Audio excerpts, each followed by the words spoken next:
A magnificent, memorable victory, the second over Manchester City in the space of 3 months, but one question will dominate the thoughts of everyone connected with Liverpool over the coming days: will it be enough? After their limp and careless display, that question also provides City with their one saving grace.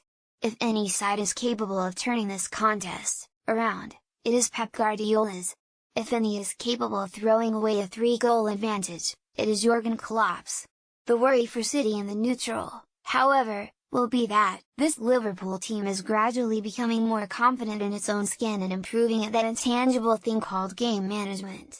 Since the arrival of Virgil van Dijk and the replacement of Simon Mignolet with Loris Karius, the individual errors that led Klopp's defense are seen less frequently. While the first half hour and the 3 goals will take up most of the post-match attention, it should not be ignored that Liverpool protected their lead under increasing pressure for more than 60 minutes. 90 more to go. Anfield's first leg suited Klopp's style. Much was made of Anfield's atmosphere in the build-up, especially the welcoming of the respective team buses, but a home draw in the first leg worked in Liverpool's favour in a slightly different, more unexpected way. Playing in front of their own supporters first was considered a disadvantage by some, but it put the onus on Klopp's side to win and win handsomely. There could be no barrier to their cavalier attacking style. There was no subconscious sense that a draw would do. That same sense perhaps hindered City. Guardiola's side were not their usual selves and appeared scared to overcommit, slow in the transitions and overlaps which usually overwhelm opponents. Once behind in the first half, they collectively struggled to judge whether to attack and regain a foothold in the game or sit in and accept probable defeat. This indecision only led to more Liverpool goals. Klopp's side, on the other hand, were uninhibited, knowing they had a chance and they had to take it. Salah's supreme positioning makes scoring look easy. What is the secret behind Mohamed Salah's 38-goal season? The Egyptian is a remarkable player, and does more than purely put the ball in the net, but so much of what he does is good because it is simple. So it was with Liverpool's opener. After initiating a counter with a typical sprint deep out of his own half, he slipped Roberto Firmino in on the right and made his way towards a penalty spot.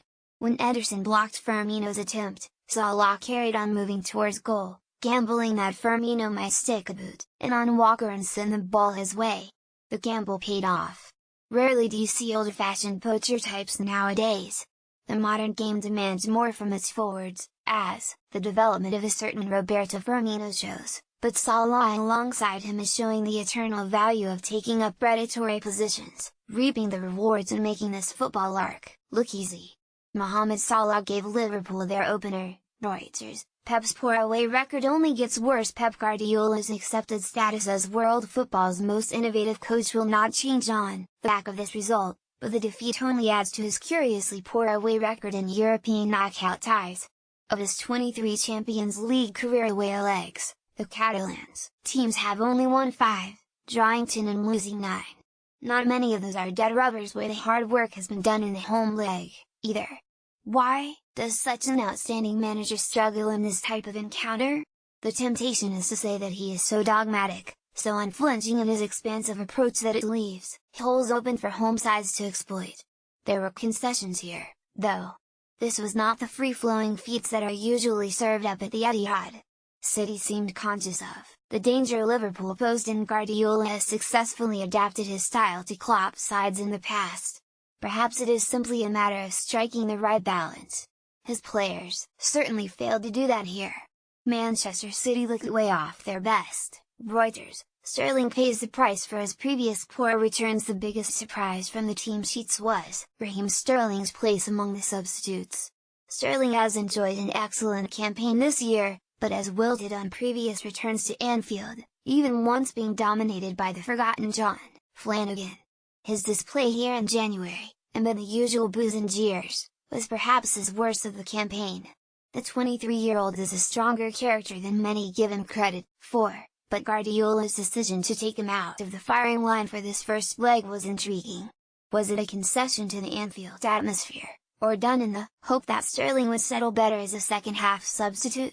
He was introduced in the 57th minute and predictably greeted as a greedy bastard, but, as on his previous visits, struggled to make an impact. Like 3 months ago, Andy Robertson had the measure of his man and Sterling's frustration told with a late cynical foul on Wijnaldum. Next Tuesday may be different, but this was another unhappy return to Anfield for its former prodigy. Follow the Independent Sport on Instagram here, for all of the best images, videos and stories from around the sporting world. Reuse content.